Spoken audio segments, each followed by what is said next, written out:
बिस्मिल्लाहिर्रहमानिर्रहीम। आज थोड़ा सा डिस्कशन करते हैं पॉइंट्स अरिथमेटिक के ऊपर। और डोंट फॉरगेट दैट के पॉइंटर आपके पास एक ऐसी डेटा टाइप है जो कि मेमोरी एड्रेसेस को स्टोर करने की कैपेसिटी रखती है। इसके अंदर जो अरिथमेटिक ऑपरेशंस हैं अगर वो अवेलेबल हैं तो वो कौन कौन से हैं और वो किस तरीके से यूज़ हो सकते हैं। So let's start with a simple variable. Let's go for integer is equal to 10 and then I make a pointer integer pointer ptr is equal to address of a। so इसको थोड़ी सी memory में बनाने की कोशिश करते हैं। मेरे पास memory के अंदर जब मैं एक वेरिएबल बनाऊंगा इंटीजर a, तो आपको पता है कि 4 बाइट्स रिजर्व होंगे और वो जो 4 बाइट्स होंगे मैं उन 4 बाइट्स को कोई एक मेमोरी एड्रेस पिक कर लेता हूँ। Let's go for a memory address कि मेरे पास जो a बना है वो बना है 501 पे। तो अगर a 501 पे बना है तो आप यू कैन अंडरस्टैंड के 501, 502, 503 और 504 ये 4 मेमोरी एड्रेसेस हैं, 4 बाइट्स हैं जो कि आपके लिए a की वैल्यू को स्टोर करके बैठे होंगे। और इसके अंदर रखा क्या हुआ है, आपके पास 10 वैल्यू रखी हुई है और I am giving the name as a। इसी तरीके से आपने क्या कहा कि आपने एक पॉइंटर बनाया और उस पॉइंटर का जो नाम रखा वो रखा ptr।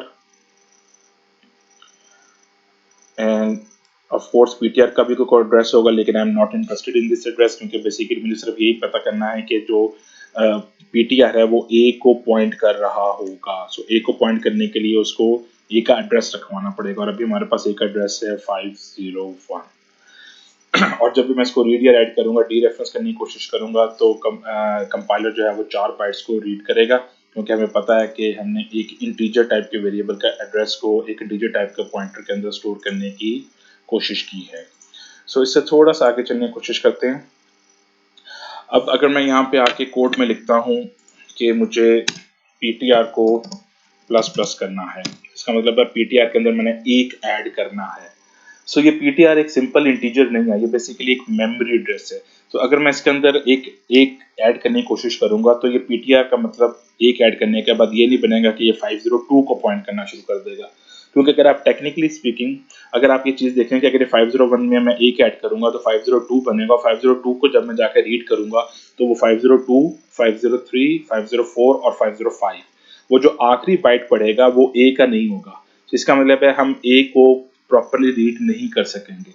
जब भी आप ptr के अंदर प्लस प्लस या माइनस माइनस सिर्फ यही दो operation by the way available होते हैं। आप इसके अंदर मल्टीप्लिकेशन नहीं कर सकते, आप इसके अंदर डिवीजन नहीं कर सकते, आप किसी कांस्टेंट से इसको मल्टीप्लाई नहीं कर सकते। आपके पास सिर्फ प्लस प्लस और माइनस माइनस। प्लस प्लस के केस में भी और माइनस माइनस के केस में भी जो आपके अरिथमेटिक है पॉइंटर के ऊपर वो डिफरेंट हो जाएगी। और रीजन मैं आपको बता चुका हूँ, let me repeat it one more time, कि अगर मैं पॉइंटर की करंट वैल्यू के अंदर मैं एक ऐड करता हूँ तो वो बेसिकली जो इसको पॉइंट कर रहा होगा मैं उसको प्रॉपरली सही तरीके से रीड नहीं करवा सकूंगा। पॉइंटर के अंदर जब एडिशन होती है, जब आप लिखते हैं कि ptr को प्लस प्लस कर दो या ptr is equal to ptr plus 1, तो वो करेगा क्या कि जो प्लस 1 है ये प्लस 1 बेसिकली मल्टीप्लाई होगा आपके पास जिस डाटा टाइप का पॉइंटर है। इसका पर्पस ये है कि ये होगा ptr की plus value plus 1 multiply by 4। और ये 4 से क्यों मल्टीप्लाई हो रहा है, क्योंकि ये जो मेरे पास ptr है इसकी डाटा टाइप जो है वो इंटीजर टाइप की है और इंटीजर जो है वो बेसिकली 4 बाइट्स लेता है। इन अदर वर्ड्स जब भी आप पॉइंटर में प्लस करेंगे, प्लस 1 करेंगे, तो वो प्लस 1 नहीं करेगा, वो बेसिकली 4 बाइट्स प्लस करेगा। 4 बाइट्स का मतलब है वो करंट लोकेशन से उठेगा और नेक्स्ट लोकेशन पे चला जाएगा, नेक्स्ट इंटीजर पे चला जाएगा। क्योंकि एक इंटीजर से दूसरे इंटीजर पे जाते वक्त आपको 4 बाइट्स की जंप करवानी चाहिए। इसी तरीके से अगर आप पॉइंटर में माइनस माइनस करवाते हैं तो वो सिर्फ 4 बाइट्स को माइनस करेगा, वो सिर्फ एक बाइट को माइनस नहीं करेगा। इंटीजर से प्लस 1, इंटीजर पॉइंटर में प्लस 1 करने का मतलब है कि नेक्स्ट इंटीजर में चले जाओ। इंटीजर से इंटीजर एड्रेस से माइनस 1 करने का मतलब है कि एक पुराने वाले प्रीवियस वाले इंटीजर के ऊपर चले जाओ। आपने ये काम इनडायरेक्टली बहुत दफा किया है। हमने एक सेल से उठे हैं, एक इंटीजर से दूसरे इंटीजर में चले जाते हैं, दूसरे इंटीजर से तीसरे इंटीजर में चले जाते हैं और ये काम आपने अरेज में किए हैं। अरेज के अंदर क्या हो रहा होता है कि आपके पास सबसे पहला इंटीजर होता है, आप उसके अंदर जब आई के साथ लूप को चलाते हैं तो जिस तरह आई इंक्रीमेंट होता है तो आप उसके बाद दूसरे इंटीजर पे चले जाते हैं, फिर तीसरे इंटीजर पे चले जाते हैं, तो क्या फिर चौथे इंटीजर पे चले जाते हैं, सो ऑन सो फोर्थ। तो क्या पॉइंटर और रे के अंदर कोई रिलेशनशिप है? सो इस रिलेशनशिप को अगर आप समझ जाएंगे तो यू विल अंडरस्टैंड कि अरेज जो हैं वो अरेज नहीं होती, वो भी पॉइंटर्स ही होते हैं। And that is the most important concept of the pointer, जो कि आपको बड़ा इजीली समझाने की कोशिश करते हैं। सो एक सिंपल सी पहले अरे बनाते हैं और उस अरे के अंदर थोड़ी सी वर्किंग करने की कोशिश करते हैं। Let me clear that code. So मेरे पास एक अरे है, लेट्स मेक अ अरे इंटीजर ARR, और वो टोटल जो है वो लेट्स से 6 एलिमेंट्स की है, और उसकी जो वैल्यूज पड़ी हुई हैं वो पड़ी हुई हैं 10, 20, 30, 40, 50 एंड 60।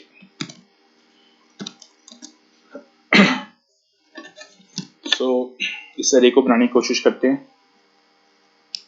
हमें पता है कि जो ये 6 इंटीजर्स की अरे है, इसका मतलब है 6 multiply by 4 memory cells, memory rows लेके बैठा होगा, 24 बाइट्स लेके बैठा होगा।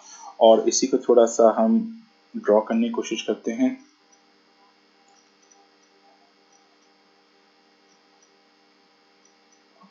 सो फर्स्ट सेल में आपके पास 10 है, दूसरे में 20 है, फिर 30, फिर 40 and then 50 and 60. So this cell is basically nothing but ARR of 0.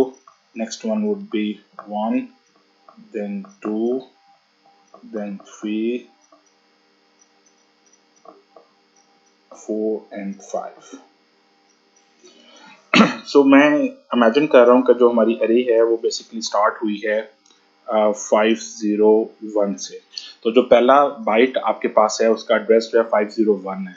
जो अरे का पहला सेल है विच इज, या पहला इंटीजर है विच इज ARR ऑफ 0, वो जो होगा वो बेसिकली 4 बाइट्स लेगा। तो 501, 502, 503, 504, 504 तक आपके पास 10 स्टोर होगा, और फिर 505 के में आपके पास नेक्स्ट इंटीजर शुरू हो जाएगा, फिर 505, 6, 7 और 8 इसके ऊपर 20 स्टोर होगा, और फिर 509 पे जाके आपके पास नेक्स्ट इंटीजर स्टोर होगा 509, एंड देन 10, 11, 12 के ऊपर 30 स्टोर होगा, और 513 से फिर आपके पास 40 शुरू हो जाएगा, और सो ऑन सो फोर्थ। इस तरीके से 513, 514, 515, 516, 516 तक 40 होगा, और 517 पे जाके आपके पास 50 स्टार्ट होगा। इसी तरीके से 515, 6, 7, 8 तक 50 होगा, और 519 पे जाके आपके पास 60 जो होगा वो स्टोर होगा। और मेक श्योर आप ये चेक कर सकते हैं कि बेसिकली 4 बाइट्स का जंप हो रहा है। यहाँ पे थोड़ी सी गड़बड़ लग रही है। 513 के बाद आपके पास 4 बाइट्स की जंप होनी चाहिए। So let me clear that thing. So 513 के अंदर अगर आप 4 बाइट्स की जंप करेंगे तो 517 बनना चाहिए। सो जो 50 होगा वो 517 पे बनेगा, और 517 पे जब आप 4 बाइट्स की जंप करेंगे तो जो 60 होगा वो बेसिकली 521 से स्टार्ट होगा। So it's corrected now. So in other words वो कह रहा है कि अरे के अंदर जो आपके पास हर एक सेल है, हर एक सेल तो इनडायरेक्टली आपको पता है कि 4 सेल्स के अंदर डिवाइड हुआ हुआ है। सो ARR ऑफ 0 जो है वो बेसिकली 501 नहीं है, वो 501, 2, 3, 4 के ऊपर उसकी वैल्यूज पड़ी हुई हैं। तो जब भी आप ARR ऑफ 0 को रीड करने की कोशिश करते हैं तो कंपाइलर जाके 4 बाइट्स को रीड करता है, और इस तरीके से फिर 4 बाइट्स का जंप करवा के एक सेल से दूसरे सेल के अंदर ट्रांसफर हो सकता है। सो ये चीज़ अभी हमने अरिथमेटिक में पढ़ी है कि यही काम तो अरिथमेटिक में हो रहा है। जब पॉइंटर के अंदर हम एक का एक जंप करवाते हैं, जब पॉइंटर में हम एक ऐड करवाते हैं, तो वो बेसिकली एक ऐड नहीं हो रहा होता, वो 4 सेल्स ऐड हो रहे होते हैं। एक पॉइंटर इंटीजर पॉइंटर के अंदर जब एक ऐड होता है तो वो एक इंटीजर से दूसरे इंटीजर पर शिफ्ट हो जाता है। सो इसी चीज़ को थोड़ा सा रीड करने की कोशिश करते हैं। अगर मैं कहूँ कि मेरे पास जो पॉइंटर है, एक पॉइंटर मैं उसको बनाता हूँ, let's say integer ptr is equal to address of ARR of 0, यानी जो मैंने एड्रेस था मेरे पास, जो ARR ऑफ 0 का एड्रेस क्या होगा 501, उसको मैंने पिक किया है और एक पॉइंटर PTR के अंदर स्टोर करवा दिया है। दैट मीन्स कि जो PTR है, अब वो PTR भी बेसिकली पॉइंट करना शुरू हो गया है आपके पास 501 पे। 501 का मतलब क्या है कि वो अरे के स्टार्ट में पॉइंट करना शुरू हो गया है। सो अगर वो अरे के स्टार्ट में पॉइंट करना शुरू हो गया तो क्या मैं अरिथमेटिक के साथ, पॉइंटर अरिथमेटिक के साथ पूरी अरे को ट्रेवर्स कर सकता हूँ, अरे को रीड कर सकता हूँ? तो इस चीज को थोड़ा सा रीड करने की कोशिश करते हैं। फॉर एग्जांपल मैं लिखता हूँ PTR +1 और इसको मैं डी रेफरेंस कर देता हूँ। तो ये किसके इक्वल है? ये बेसिकली इक्वल है, PTR की वैल्यू जो है 501 है और 1 जो है, एक आपको पता है ये एक ऐड नहीं होगा, ये बेसिकली 1 मल्टीप्लाई बाय 4 ऐड होगा। ये 4 कहाँ से आया? क्योंकि ये जो PTR है ये इंटीजर टाइप का पॉइंटर है, इंटीजर टाइप होगा, वो 4 बाइट्स लेगा। सो इसको आप डी रेफरेंस करें। इसको डी रेफरेंस करने का मतलब क्या है कि आपके पास 501 + 4, इसका मतलब है कि आपके पास 501 + 4 इज 51505 और 505 को जब मैं डी रेफरेंस करूंगा, सो वैल्यू एट 505 रीड करूंगा तो मेरे पास जो ये वाला 20 है ये रीड हो जाएगा। इसका मतलब है कि अगर मैं पॉइंटर को अरे के पहले सेल पे पॉइंट कर दूं और तो मैं पॉइंटर अरिथमेटिक से अरे के बाकी सेल्स के ऊपर एक्सेस कर सकता हूं। एक छोटी सी एग्जांपल और लेते हैं। इस तरीके से अगर मैं यहाँ पे लिखता हूँ, फॉर एग्जांपल अगर मैंने सेल नंबर 4 पर जाना है तो can write PTR +4।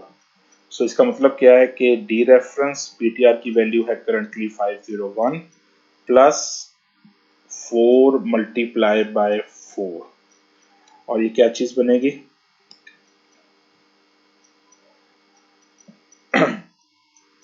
D reference 501 + 16 और 501 + 16 का मतलब है डी रेफरेंस 517। सो 517 को जब आप डी रेफरेंस करेंगे तो यू कैन सी कि आप इस 50 को रीड करके ले आएंगे। सो इनडायरेक्टली जो अरे है वो भी बेसिकली पॉइंटर्स ही होती है। अरे पॉइंटर्स के थ्रू ही मैनिपुलेट हो रही है C++ के कंपाइलर के अंदर। और अरे का जो नाम होता है, जिस तरह हमने ये एक अरे बनाई है, इस अरे का जो नाम है वो बेसिकली ARR जो है ये हमारे पास बेस एड्रेस कहलाता है। और बेस एड्रेस का मतलब क्या है? Starting address. तो ये जो हमारे पास पॉइंटर का ये जो अरे है ARR, इसका जो नाम है वो बेसिकली बेस एड्रेस है। और बेस एड्रेस का मतलब है, हमारे इस एग्जांपल के अंदर बेस एड्रेस का मतलब है स्टार्टिंग एड्रेस और हमारे इस स्टार्टिंग एड्रेस की वैल्यू है 501। सो हम इस अरे के एड्रेस को किसी पॉइंटर में स्टोर करवा सकते हैं और उस पॉइंटर के थ्रू इसको मैनिपुलेट कर सकते हैं। और यही काम इनडायरेक्टली कंपाइलर भी आपके साथ कर रहा होता है। वो कैसे? जब आप अरे के नाम के साथ स्टेटमेंट्स यूज करते हैं, फॉर एग्जांपल आप यूज करते हैं ARR ऑफ 3। सो ARR क्योंकि आपका जो अरे का नाम है वो भी एक पॉइंटर है, सो होता क्या है कि ये बेसिकली इक्वल है डी रेफरेंस ARR +3 के। और जो ARR +3 है ये बेसिकली इक्वल है ARR +3 मल्टीप्लाई बाय 4 के। एंड वाई 4 क्योंकि जो ARR है ये इंटीजर टाइप का है और ARR की करंट वैल्यू हमारे पास 501 है, तो डी रेफरेंस क्या बनेगा? डी रेफरेंस 501 + 12 और 501 + 12 का मतलब है dereference 513। So value at 513 आप ये चेक कर सकते हैं। वैल्यू एट 513 इज बेसिकली हमारे पास 40। और इसी तरीके से आप लूप के थ्रू हमने किया भी ये था कि हमने ARR को एक्सेस किया था ब्रैकेट में 3 इंडेक्स के साथ। सो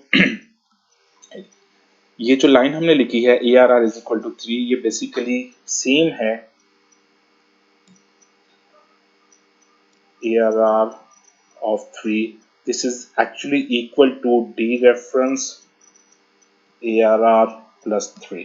और कंपाइलर क्या करेगा, इस 3 को मल्टीप्लाई करेगा साइज ऑफ डाटा टाइप के साथ जो कि इंटीजर है, और इसको एक्सेस करवा के डी रेफरेंस करवा के इसको यूटिलिटी को यूज कर देगा। और अगर आपके पास इसी पर्टिकुलर एग्जांपल में जिस तरह हम PTR को पॉइंट कर रहे हैं ARR के पास, तो ये ARR ऑफ 3 जो है it must be equal to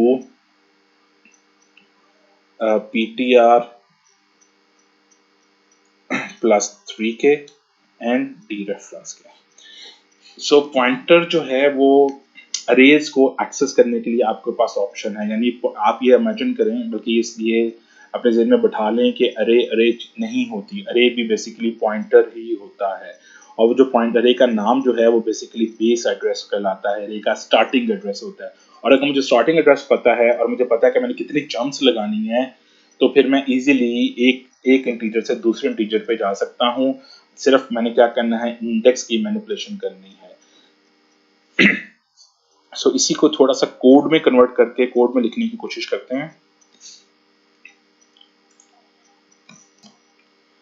सो एक मैंने छोटा सा कोड लिखा है, ये चेक करें। इंटीजर एक अरे बनाई है 6 एलिमेंट्स की, और उसके बाद मैंने एक सिंपल से सी आउट स्टेटमेंट की है। और ये सी आउट स्टेटमेंट का मतलब क्या है कि जो एड्रेस ऑफ 0 है, उस एड्रेस ऑफ 0 को उठाओ, क्या वो इक्वल है ARR के। मैंने ये चेक करवाया है ताकि आपको ये पता चल सके कि जो अरे का नाम है, जो हमारे एग्जांपल में ARR है, ये बेसिकली स्टार्टिंग एड्रेस होता है।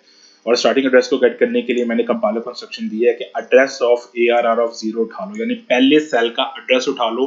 हम इसको प्रिंट करवा के देखेंगे तो यू कैन सी कि जो पहले सेल का एड्रेस है वो इक्वल होगा ARR के, जो कि हमारे पास बेस एड्रेस कहलाता है। और उसके बाद फिर मैंने एक पॉइंटर को पॉइंट करवा दिया है उस अरे को, और फिर मैंने उस पॉइंटर के थ्रू इसकी मेमोरी एलोकेशन को जंप्स करवा के अरिथमेटिक के थ्रू वेरीफाई करवाया है। अब आप चेक करें तो मैंने क्या लिखा है, सी आउट अरे के साथ मैंने ARR ऑफ I को प्रिंट करवाया है, और PTR के साथ मैंने PTR प्लस I को प्रिंट करवाया है। तो फर्स्ट टाइम जब I 0 होगा तो ये अरे ऑफ 0 को प्रिंट करेगा, और जब ये I 0 के केस में ये डी रेफरेंस PTR प्लस 0 को कर रहा होगा। सो अगर मैं यहाँ पे बोर्ड पे इसको लेके आऊँ, so indirectly in other words हमारे पास जो ऑप्शन होगी वो सेम आनी चाहिए। सो हो क्या रहा होगा कि आपके पास PTR D reference PTR plus 0 हो रहा होगा, which is equal to D reference PTR। और डी रेफरेंस PTR जो होगा वो वैल्यू एट PTR, जो भी PTR जहाँ पे पॉइंट कर रहा होगा उसके 4 बाइट्स आपको रीड करके बता देगा। सो इसी कोड को थोड़ा सा एग्जीक्यूट करने की कोशिश करते हैं। सो यू कैन सी कि जो मेरे पास पहले सेल का एड्रेस है वही ARR के अंदर भी स्टोर हुआ है। इसका मतलब है ये चीज तो प्रूव हो गई कि अरे का नाम जो होता है वो एक पॉइंटर होता है, और वो कौन सा पॉइंटर है, वो बेसिकली बेस पॉइंटर होता है। बेस पॉइंटर का मतलब ये कि वो अरे के पहले सेल को पॉइंट कर रहा होता है। और आपने ये देखा कि मैंने यहाँ पे वेरीफाई भी कर लिया है कि क्या एड्रेस ऑफ ARR ऑफ 0, जो कि अरे के पहले सेल का एड्रेस है, वो इक्वल है ARR के। सो यू कैन सी कि वो इक्वल है। अब आगे चलें, इसके बाद हमने क्या किया कि हमने अरे के साथ इसको यूज किया। तो हमने लिखा ARR ऑफ 0, ARR ऑफ 0 का मतलब है 10, और इस तरीके से मैंने डी रेफरेंस PTR प्लस 0 लिखा तो इसका मतलब भी 10 ही है। सो अगर अरे का नाम जो है उसको आप पैरेंथेसिस में पॉइंटर के साथ मैनिपुलेट करना चाहें तो बिल्कुल कर सकते हैं, और अगर आप पॉइंटर को एज अ अरे स्क्वायर ब्रैकेट्स के साथ इंप्लीमेंट करना चाहें तो वो भी कर सकते हैं indirectly. What I am trying to say is कि अगर मैं यहाँ पे ये लिख देता हूँ कि PTR ऑफ I कर दो, so that should be fine, क्योंकि इनडायरेक्टली जो पॉइंटर है उसने डी रेफरेंस होना होता है। तो कंपाइलर आपके लिए इसको खुद ही डी रेफरेंस कर देगा। ये जो ब्रैकेट होती है, इस ब्रैकेट का मतलब ही डी रेफरेंस है। जो स्क्वायर ब्रैकेट है इसका मतलब है कि डी रेफरेंस करो। और इसको भी थोड़ा सा चला के देख लेते हैं तो यू कैन सी कि आपके पास दोनों की ऑप्शन जो होगी वो सेम होगी। So let's try. So you can see कि 10 10 20 20 और 30 40 50 60 प्रिंट हो रहा है। इसी तरीके से अगर ARR जो है पॉइंटर है, तो पॉइंटर है तो क्या मैं इसको डी रेफरेंस कर सकता हूँ? Let's go for D reference ARR plus I. So what will you see के आपके पास जो ऑप्शन है क्या वो इस तरीके से सही चलेगा? अब हमने स्क्वायर ब्रैकेट्स को यूज नहीं किया, हमने अरे के सिंटेक्स को यूज नहीं किया, हमने बेसिकली पॉइंटर के सिंटेक्स को यूज किया है। तो अगर आप इसको चलाएं तो you can see the output कि आपके पास आउटपुट पे कोई फर्क नहीं पड़ा, सेम ही तरीके से यूज हो रहा है। सो इनडायरेक्टली अपने जेहन में ये चीज थोड़ी सी निकाल दें कि अरे नाम की कोई चीज है। अरे नाम की कोई चीज नहीं है, अरे बेसिकली एक पॉइंटर ही होता है और उस पॉइंटर की अरिथमेटिक से आप उसको मैनिपुलेट कर सकते हैं। और वो पॉइंटर के अरिथमेटिक का मतलब ये है कि वो कितने जंप्स करेगा, उसकी जंप्स डिपेंडेंट होती हैं इस चीज के ऊपर कि वो किस डेटा टाइप का पॉइंटर है। सो अगर वो इंटीजर टाइप का पॉइंटर है तो वो 4 बाइट्स को जंप करेगा। अगर आप एक एक ऐड कर रहे होंगे, अगर आप 2 ऐड कर देंगे, लेट्स जब मैं लिख दूंगा ARR ऑफ 2 का मतलब है कि ARR प्लस 2 मल्टीप्लाई बाय 4 और इसको डी रेफरेंस कर दो। सो अरे का नाम जो है वो बेसिकली पॉइंटर होता है, make sure to understand that. और वो जो पॉइंटर है वो बेसिकली पहले सेल को पॉइंट कर रहा होता है। और ये जो अरे का नाम है बेसिकली कांस्टेंट पॉइंटर होता है। कांस्टेंट पॉइंटर का मतलब है कि हम इसको अपनी पहले बेस एड्रेस से उठा के कहीं और शिफ्ट नहीं कर सकते। We can not go and do ARR plus plus, it is not possible, क्योंकि ARR प्लस प्लस का मतलब है कि अरे का नाम को आप प्लस प्लस करना चाहिए, कि बेस एड्रेस को प्लस प्लस करना चाह रहे हैं। इट इज नॉट पॉसिबल क्योंकि अरे का नाम जो होता है वो एक कांस्टेंट पॉइंटर होता है। कांस्टेंट के अंदर आप किसी भी चीज की अरिथमेटिक ऑपरेशन परफॉर्म नहीं कर सकेंगे, आप प्लस नहीं कर सकेंगे, माइनस नहीं कर सकेंगे। इस तरीके से थोड़ा सा और एक चीज को डिस्कस करते हैं। पॉइंटर के अंदर जो अरिथमेटिक ऑपरेशंस हैं वो किस तरीके से यूज हो सकते हैं। एक सिंपल सा कोड है, उसको जरा बोर्ड पे लेके आते हैं।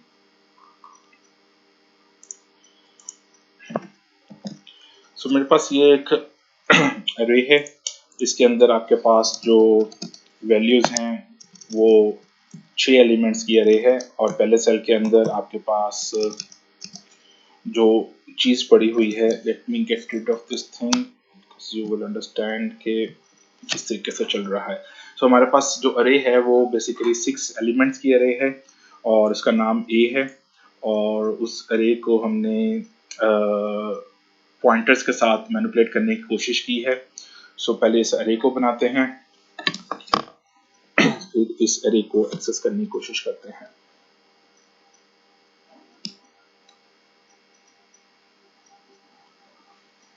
सो मेरे पास 10 अवेलेबल है, 20 अवेलेबल है, 30, 40, 50 एंड 60। सो ये मेरे पास अरे के कंटेंट्स हैं। First cell is nothing but a of 0, next one is 1, then 2, 3, 4 and 5। और मैंने किया क्या है कि मैंने, अगर आप पॉइंटर्स को देखें तो मैंने 2 पॉइंटर्स बनाए हैं। एक पॉइंटर जो है वो ptr1 है, ptr1 जो है वो एड्रेस ऑफ 0 लेके बैठा हुआ है। इसका मतलब है ptr1 जो होगा वो बेसिकली पहले सेल के एड्रेस को लेके बैठा हुआ है। और ptr2 की अभी हमें ज़रूरत नहीं है, हम सिर्फ एक ptr1 के ऊपर ही एक्सेस करने की कोशिश करते हैं। Let's get rid of this ptr2। मैंने इसको कोड में कहीं यूज़ भी नहीं किया हुआ।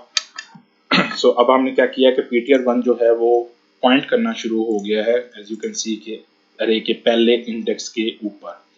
और अब मैंने एक लाइन चलाई है, वो लाइन क्या है कि मैंने चलाया है plus plus D reference ptr1। सो इसका आउटपुट क्या होगी? सो इसकी आउटपुट को देखने से पहले आपको थोड़ा सा ये देखना पड़ेगा कि ये जो ऑपरेटर्स हैं ये यूनरी ऑपरेटर है। Dereference operator, unary operator का मतलब ये है कि इसका एक ऑपरेंड है। जैसे अगर मैं लिखता हूँ a प्लस बी, तो ये जो प्लस है ये बेसिकली आपके पास ड्यूल ऑपरेंड ऑपरेशन है, ड्यूल ऑपरेंड ऑपरेटर है और इसके अंदर 2 ऑपरेंड है, एक ए है और एक बी है।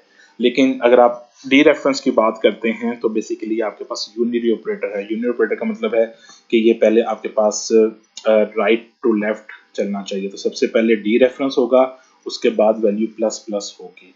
सो डी रेफरेंस का मतलब क्या है कि डी रेफरेंस ptr1 को जब मैं डी रेफरेंस करूंगा तो मुझे 10 मिलेगा और 10 को जब मैं इंक्रीमेंट करूंगा तो that is supposed to be 11। So इस इंस्ट्रक्शन की आउटपुट क्या होगी? So as you can see कि हमने पहले क्या करना है, पहले हमने डी रेफरेंस PTR1 करना है। PTR1 को डी रेफरेंस करने का मतलब है कि हम इस इंस्ट्रक्शन को इस तरीके से लिख सकते हैं कि डी रेफरेंस PTR1 और उसके बाद जो भी वैल्यू आएगी उसको इंक्रीमेंट करो।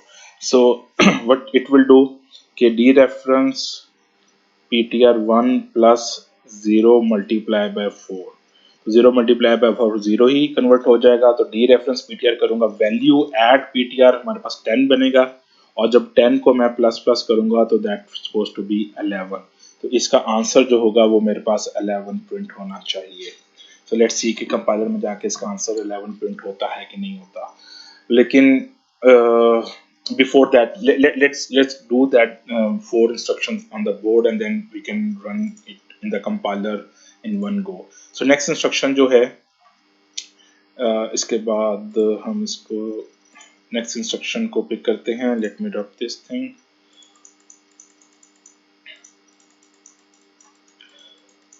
So अब next instruction जो है वो है मेरे पास प्लस प्लस PTR1। तो प्लस प्लस PTR1 का मतलब क्या है, डी रेफरेंस और उसके बाद प्लस प्लस PTR1। सो इसका मतलब ये है कि पहले प्लस प्लस करो PTR को और फिर उसको डी रेफरेंस करो।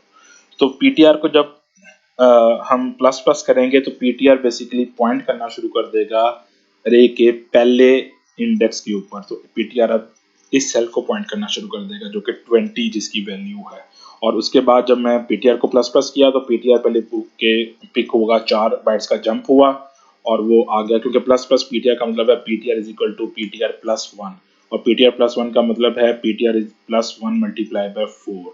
सो अगर हम यहाँ पे इसको लिखना भी चाहें तो that particular thing is this one is equal to PTR plus 1 और PTR प्लस 1 को जब पॉइंटर में प्लस 1 करेंगे तो बेसिकली ये प्लस 1 नहीं हो रहा होगा, ये प्लस 1 मल्टीप्लाई बाय 4 को लेके चल रहा होगा। सो अब PTR जो है वो सेकंड सेल को पॉइंट करना शुरू हो गया। मैंने उसको जब डी रेफरेंस करूंगा तो मुझे 20 प्रिंट होना चाहिए। उसके बाद मेरे पास जो नेक्स्ट इंस्ट्रक्शन है वो है D reference PTR1 plus plus. तो जब PTR1 प्लस प्लस है, डी रेफरेंस करूंगा तो डी रेफरेंस की प्रायोरिटी जो है वो ज्यादा है। पहले डी रेफरेंस होगा उसके बाद PTR प्लस प्लस होगा। तो जब मैं डी रेफरेंस करूंगा तो PTR 20 को प्रिंट कर रहा है तो ये 20 प्रिंट करवा देगा। हमारे पास जो PTR1 है वो 20 को प्रिंट करवाएगा और 20 को प्रिंट करवाने के बाद PTR1 प्लस प्लस होके हमारे पास 30 के सेल को पॉइंट करना शुरू कर देगा। सो ये सिंपल इंस्ट्रक्शंस हैं। प्लस प्लस माइनस माइनस दो ही ऑपरेशंस आपके पास अवेलेबल होंगे पॉइंटर्स के अंदर। इसको जरा कोड को जरा एक दफा एग्जीक्यूट करके देख लेते हैं। सो कोड भी ये सेम है जिसको हमने बोर्ड पे एग्जीक्यूशन किया है। सो हमारे पास पहले PTR जो होगा वो पहले सेल को पॉइंट कर रहा है।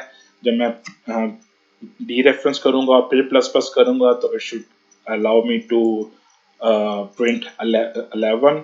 उसके बाद नेक्स्ट इंस्ट्रक्शन में 20 and then 20 and then 30। So इसको एक दफा वेरीफाई कर लेते हैं। सो यू कैन सी कि पहले 11 प्रिंट किया है, फिर 20 प्रिंट किया है, फिर 20 और फिर 30। सो इन नटशल यू शुड अंडरस्टैंड कि पॉइंटर अरिथमेटिक जो है वो सिंपल अरिथमेटिक्स नहीं है। पॉइंटर्स के अंदर जब भी अरिथमेटिक आप यूज करेंगे तो वो आपके पास प्लस 1 का मतलब है कि प्लस 1 नहीं करना, उसने उतनी जंप्स लगानी है जितनी आपके पास उस पॉइंटर का के डेटा टाइप है, जो उसकी डिक्लेयर्ड डेटा टाइप है। इंटीजर टाइप का तो प्लस 1 का मतलब वो 4 बाइट्स की जंप लगाएगा। और जो अरे है वो बेसिकली इज नथिंग, अरे इज आ पॉइंटर और अरे का जो नाम होता है वो बेस पॉइंटर होता है, कांस्टेंट बेस पॉइंटर होता है और उसको आप एक सिंपल से पॉइंटर के अंदर स्टोर करवा सकते हैं और इस पॉइंटर को प्लस प्लस करके आप डिस्प्ले करवा सकते हैं। यहाँ पर अरे को मैनिपुलेट कर सकते हैं पॉइंटर्स के थ्रू, और जो कि हमने अभी कुछ एग्जांपल्स के अंदर करके देखा। फिर पॉइंटर्स के अंदर आपके पास अरिथमेटिक ऑपरेशन जो अवेलेबल हैं, आप इसके अंदर एडिशंस करवा सकते हैं, सब्ट्रैक्शन करवा सकते हैं। सो मल्टीप्लिकेशन और डिवीजन की ऑप्शन आपके पास अवेलेबल नहीं है।